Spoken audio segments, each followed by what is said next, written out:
Ah, Antarctica. Majestic landscapes, endless ice, deadly temperatures, and of course, secret Nazi bases, UFO hangars, and snow-powered superweapons. Because where else would war criminals go to chill, right? According to one of the wildest conspiracy theories out there, the Nazis didn't all get wiped out in 1945. Nope. Some of them allegedly packed up their swastikas and snow boots, took a left turn at Argentina, and built a massive hidden base underneath the Antarctic ice. Super casual. Let's rewind to 1947. Operation High Jump. The U.S. sent over 4,000 troops, 13 ships, and dozens of aircraft to Antarctica. The goal? Training, research, and cold weather survival. The conspiracy crowd, however, heard that and immediately went, "Ah, yes, they're fighting the Nazi Penguin Army." See, back in 1938, Nazi Germany really did send an expedition to Antarctica.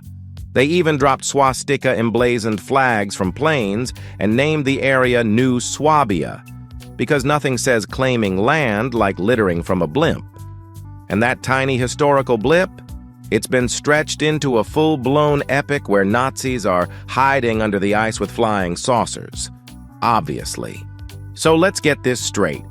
You're telling me a bunch of Nazis, famously not fans of discomfort, built an underground base in a place where the average temperature is minus 50 degrees Celsius, where daylight disappears for months, with 1940s tech? They couldn't even get basic radar tech working properly, but sure, let's believe they had snow-proof alien bunkers and Antarctic Taco Tuesdays. Also remember, Antarctica has no permanent residents, no cities, just rotating groups of scientists and penguins who've seen more humans with GoPros than Nazi ghost armies. No good conspiracy is complete without aliens, right? This one comes with the full package. Haunebu discs, Vril-powered anti-gravity crafts, and even underground hangars. People claim the Nazis had flying saucers way before the 1947 Roswell incident. Their evidence? Artistic sketches. Not blueprints, not wreckage, not even a weird metal screw. Just drawings. Because obviously, if you draw something, it must be real. I just drew a pizza-powered unicorn submarine. Someone call the History Channel. Historically speaking, yes, the Nazis experimented with advanced jet tech, but those projects were unfinished and mostly non-functional, which makes secret alien tech a bit of a stretch, or a Netflix pitch. Okay, let's go back to Operation High Jump, 1947, a real U.S. Navy expedition. It was massive and ended sooner than expected due to harsh weather and technical problems. But conspiracy theorists say, nope, they were attacked by Nazi UFOs with death rays and had to retreat. Let me break that down. They think the U.S. Navy, with all its power and experience, got beaten by Germans hiding under the ice, 2 years after the war ended, using technology that nobody has ever seen. Sure? And I suppose Bigfoot was their commanding officer? Another spicy theory says Hitler didn't die in 1945. He escaped, and not just to Argentina, but all the way to Antarctica. This theory ignores the massive body of evidence confirming his death in Berlin, including Soviet autopsy reports, eyewitness testimonies, and a general lack of any penguin-themed propaganda posters. Also, let's be honest, Hitler wasn't exactly the camping in the snow type. He was more warm lodge with strudel than polar-based survivalist. Today, Antarctica is governed by the Antarctic Treaty, signed by over 50 nations. It's a zone for peaceful scientific research. There are no private zones, no hidden cities, and no swastika-shaped runways. Dozens of satellites orbit the region, scanning it with radar and infrared.